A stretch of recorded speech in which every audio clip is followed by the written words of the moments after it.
Hey, everybody, welcome to the Dream Big podcast. So glad that you guys are on board again today. And you guys, if you've been tracking with us for a while, we have all kinds of people. They've written books, they've commanded spaceships. They've just been an interesting collection of friends. And today we've got Cory Asbury with us, who's got a new album coming out. Cory, welcome to the podcast. Yeah, thanks for having me, man. This is awesome. Yeah, tell us a little bit for people that aren't familiar with you or your music. Just tell us a little bit about you. Yeah.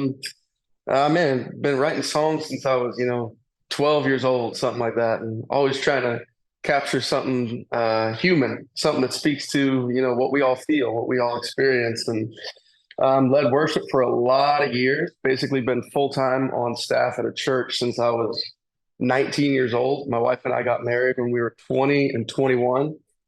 We've been married for almost 16 years. Oh, We got that's four awesome. kids. Yeah. We got four Wow. kids. It's crazy. Our family's wild. 13 to 3 is the age range. So our house is pretty chaotic at most times, but it's beautiful. I mean, it's the messes that you want. Legos everywhere and the stuff that I guess we're gonna miss when they get older, huh? So yeah, Yeah, just you been leading will. worship and singing songs, man. Yeah, and I really like the idea that you're kind of bridging between a community of people that faith is really familiar to them and all the words would be familiar. And then there's everybody else. I can relate to that as a guy who writes books for the guy that I would say is church adjacent. So they're not like in the church, they're not mad at the church, they don't have big, lofty ivory tower opinions about all kinds of things. They're just the dude across the street just watching. And they frankly don't want part of all the crazy. They really like the people that they've met that have a sincere faith and want to make a difference in the world and all that. But then all the crazy stuff, you start losing them. Tell us about your music and who are you writing and singing to? Because you've got, like me, I think a foot, not in Hmm. each camp, but you're talking to people in the church and you're talking to Yeah. people who are church adjacent. Yeah, I like that term, church adjacent. I haven't heard that before, but I like that a lot. Yeah, I mean, I think because I grew up in the church and I've been in it for so long, and you kind of see the dirty laundry of it to some extent.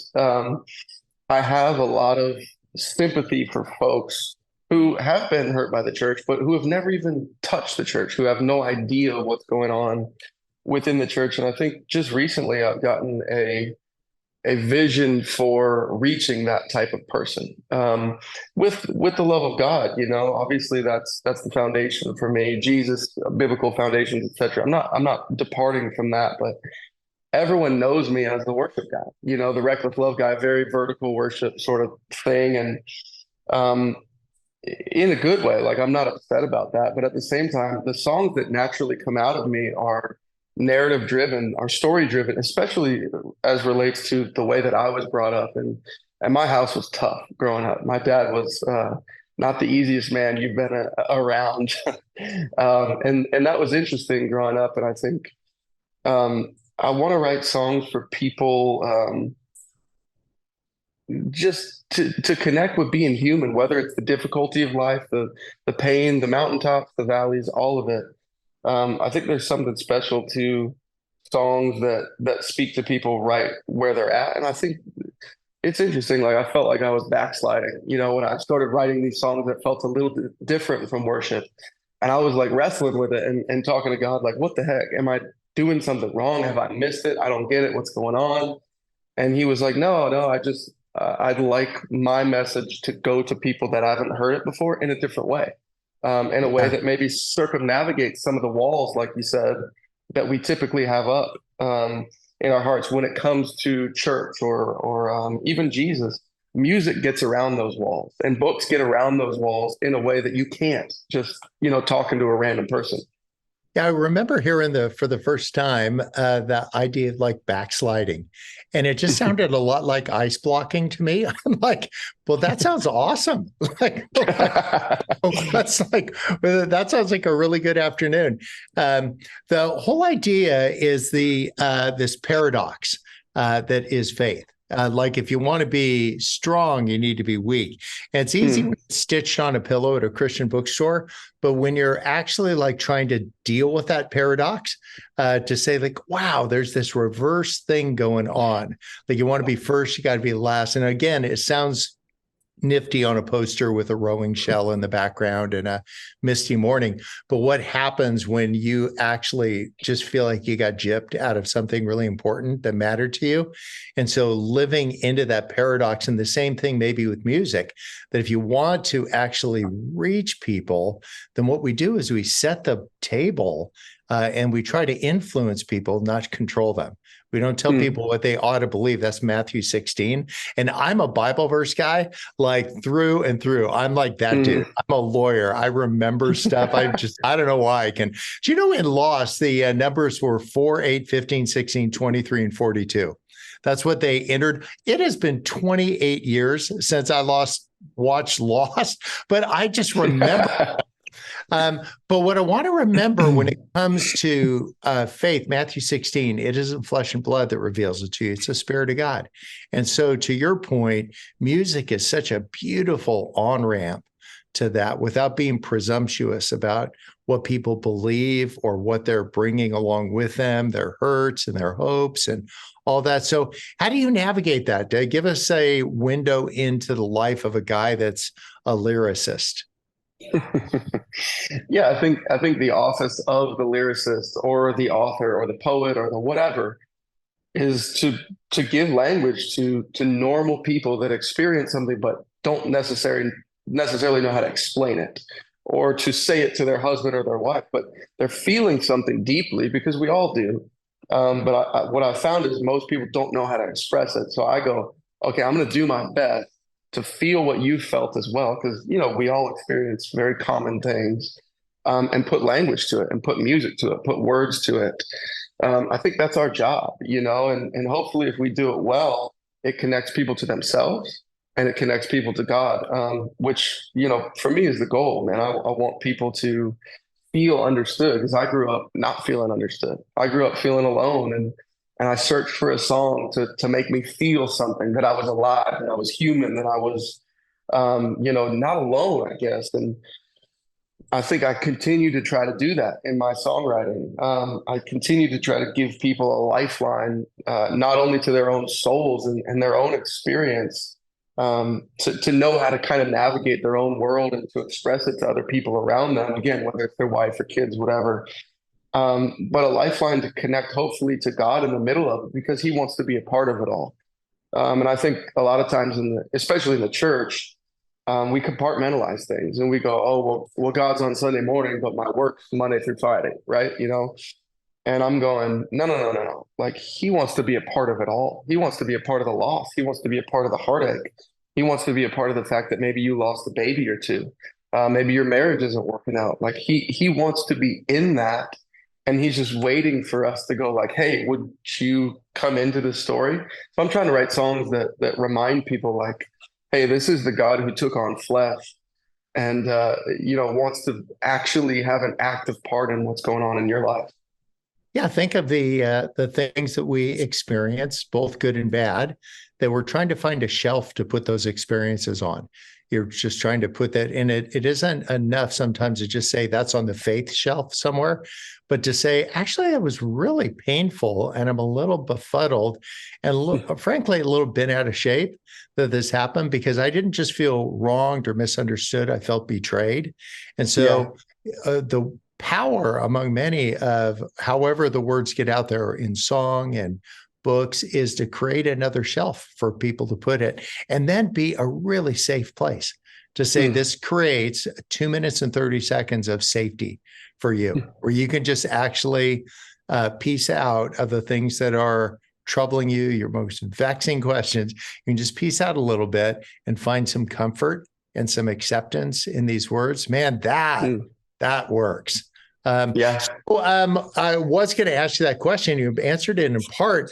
Like, how do you deal with being misunderstood? Because that's where I live all the time. I'm not like a lightning rod of like, nobody that I'm thinking about right now has been out of shape or writing a mean article or Bob Goff this or that. Like, I'm just like, I think I'm just like this old happy guy. They're like, whatever. But it's almost a by design, we get to decide who we're going to be. Because if you met me 25 years ago, that's Bob, the trial lawyer. And so, and I was still just had less gray hair. I was still pretty upbeat, happy guy. I just didn't swing at every pitch. And it's actually advocacy. And the best form of advocacy usually isn't somebody with a clenched fist screaming about something. That can be a form. And in certain circumstances, it might work. But in most circumstances, just greeting people with love and acceptance, genuine curiosity about, I don't know how your ish is going, but mine's a little complicated from time to time. And just identifying with that. So how do you navigate being misunderstood? Oh man, I mean, I feel like that's been my whole life, honestly. And when I was growing up, I was reading weird stuff as a teenager. Like I loved Nietzsche and all these kind of weird philosophers. And I don't know why, I couldn't really explain it, but I gravitated towards some really offbeat stuff, some really kind of different stuff.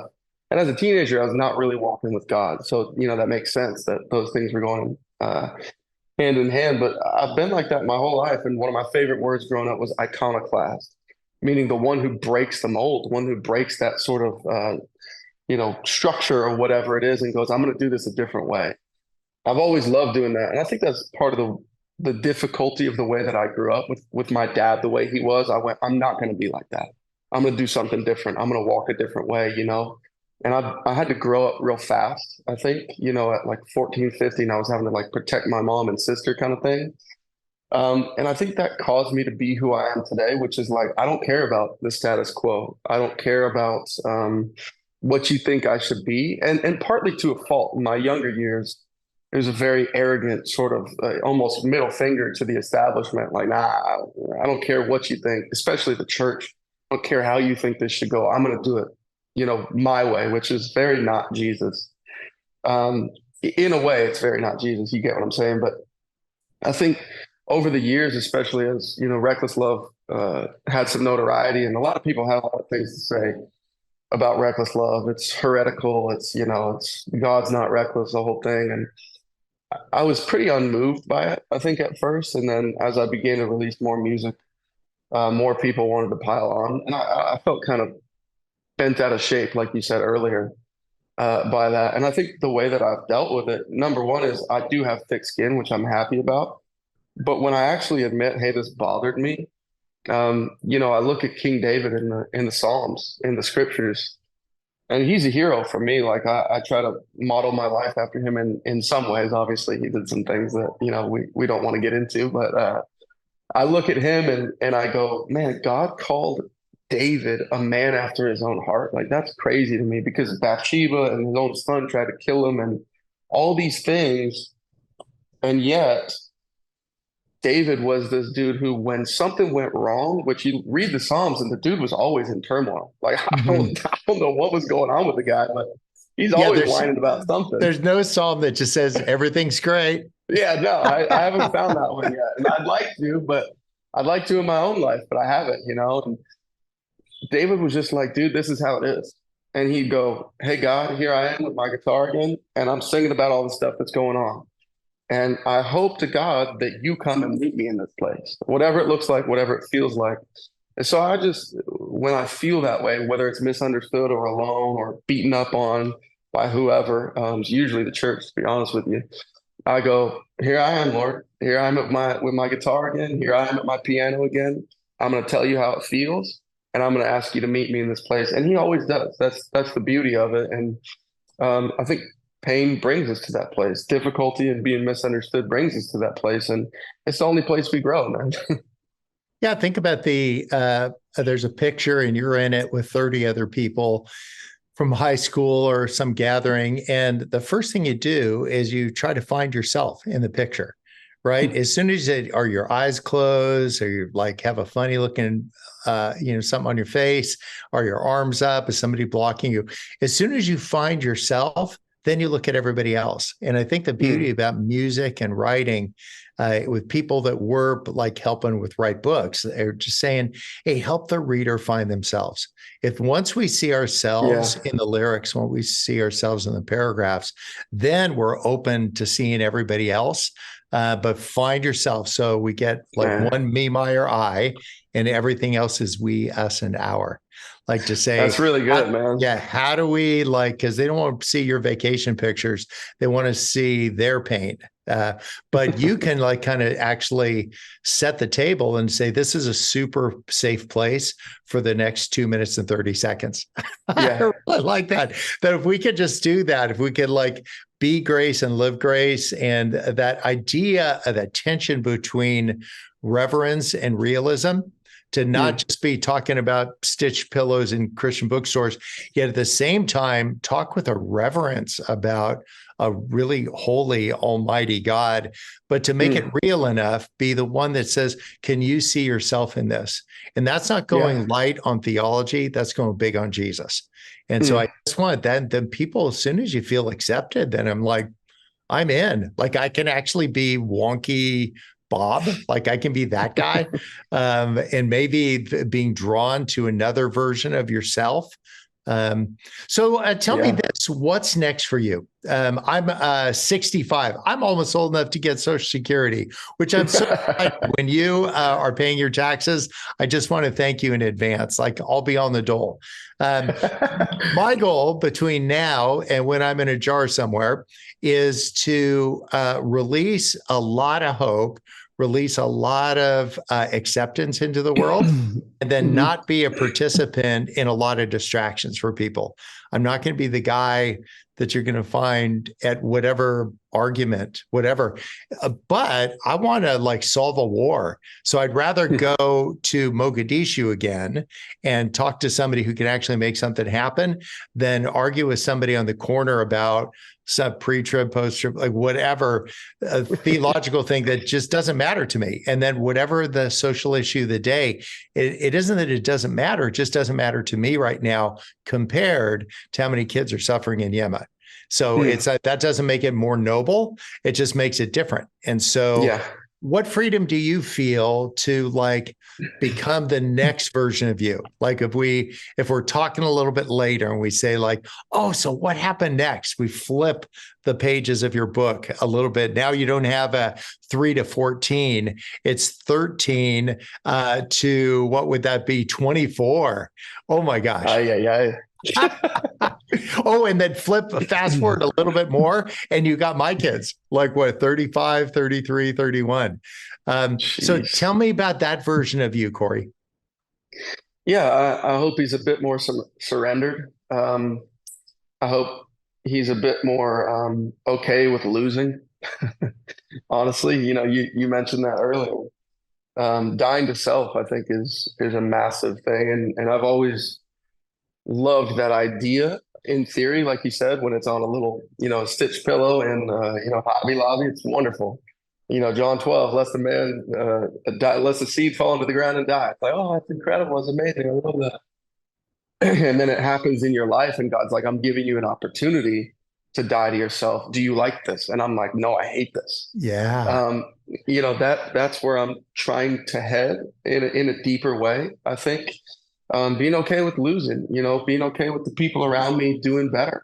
Because I have a real, I'm like an 8 on the Enneagram, just real like want to dominate. I just want to like crush the competition kind of thing. And in Christian music or in music in general, not cool to like crush your competition. You know what I mean?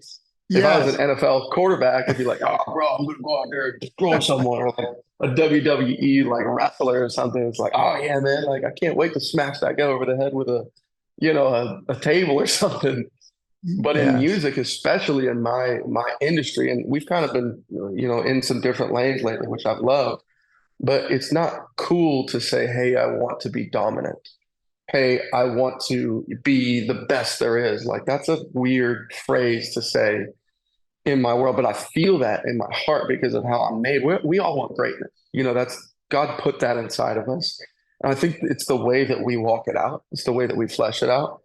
And for me, lately, it's just looked like dying to self. It's looked like being cool with losing, being cool with not being perceived as the greatest or the best or on top or, maybe selling the most records or whatever, and just going, God, into your hands, I commit this, and you can do something with this. I got the fish and loaves, and I'm just a little boy, man. That's all I am, and that's all I've got. But I'm gonna give it to you, and I'm gonna expect that if you're on it, you're gonna do something with it, whether that looks like world domination and crazy sales or not. It's Yeah. just surrendering to what He's got and going, whatever it looks like, Jesus. I just want to show kindness to people. I want to be as gentle as humanly possible with people because it's not my nature. And it's not the nature of how I grew up. But again, I want to walk in a different way. I want to have the gentleness and kindness of Jesus, especially when it comes to strangers, like you said earlier. That's the most important part of my life, how I treat the waitress at whatever restaurant I happen to go to tomorrow night. To me, that's more important than how good was his ministry or how great was his song? How Yes. ubiquitous was his worship song? Yes. It's, did you tip well? Did you love that person? Did you look him in the eye? Yes. Or did you treat them like garbage because they're just, blah, blah, blah. To me, those are the things that I'm going after. And I'm not perfect, but that's what I'm going after. Yeah, I'm thinking about the way that we develop metrics around what we want. Like you're a high achiever. I'm a pretty high achiever. But Hmm. instead of measuring it by some of these metrics that other people are using, you could say, no, I'm like going to measure growth differently. Do you measure your kids on the door jamb somewhere with put a pencil in their head and Yeah. although what if this is the date and this is how tall kid 3 was on that date? What if you put beside that a new metric, which is we're measuring character as well? And then Mm-hmm. that thing goes up and across the ceiling and down the other wall and across the other place to say we started trading in just height and weight for actually metrics about growth and character and those kinds of things. Yeah. Availability to see if you were hearing my phone go off in the back. This is what happens when 3 million people have your cell phone number. Like I just decided I'm going to like keep my feet on the ground by being available to anybody who wants to call. And Yeah. if I'm tied up, then I don't feel guilty about that. But what I'm trying to do is measure growth by saying, this that doesn't make me Jesus. It just makes me like a small part of him because he was just like weirdly available to people. And so finding ways to, as you're listening to this, think about this, whether you're jogging or stuck in traffic, think of a way that you can create a habit or a custom or whatever. I was talking to a person who's an author that does an auth, and I know that's not a word, but they just don't get around to writing the words, or it'd be like you not getting around to writing the lyrics. And so I say, just tie it to something, to like words for food. Like we decided Mm. a salad would be worth 250 words.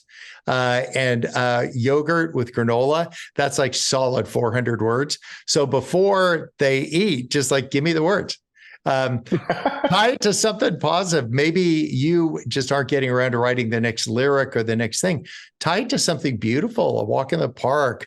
Dippin' Dots cost more than drugs, but like tie it to something really beautiful in your life and just say like, oh my gosh, I have this really beautiful vision of what would be like to be a little bit more humble, a little bit more like Jesus. And what I'm Yeah. going to do is celebrate that when that happens. Well, man, we are celebrating that you have this new album out. I think the release date isn't it September 15th? Yeah. It's this So if Friday. I don't know when this thing will pop out, but Oh yeah. get True. the album. And it isn't about like supporting. It's not about the couple bucks or the high five. It's saying we value people that take risks and take a different path. And we want our artists to know that we're behind them. So if you want to do a Mm. solid for an artist, that's a way to do it. Just pick up the album. Wow. Thank you. Thanks for making time, and blessings on you on the adventure and into the unknown. And my hope is that you'll just stay super strong and encouraged that really safe people will come your way. And that's my hope for you as you're listening, because you get to air gap the people who are distractions to you. It isn't that they're just disagree with you and you're air gapping everybody who disagrees, but people that go around the bend and are distracting you to say, no, actually, want to find people that are pointing me towards the next version of myself. I think that's what you're going to find with this album, Pioneer, because it's all about that. You guys, you've been listening to the Dream Big podcast. Thanks for tuning in and have a great week. Talk to you next week.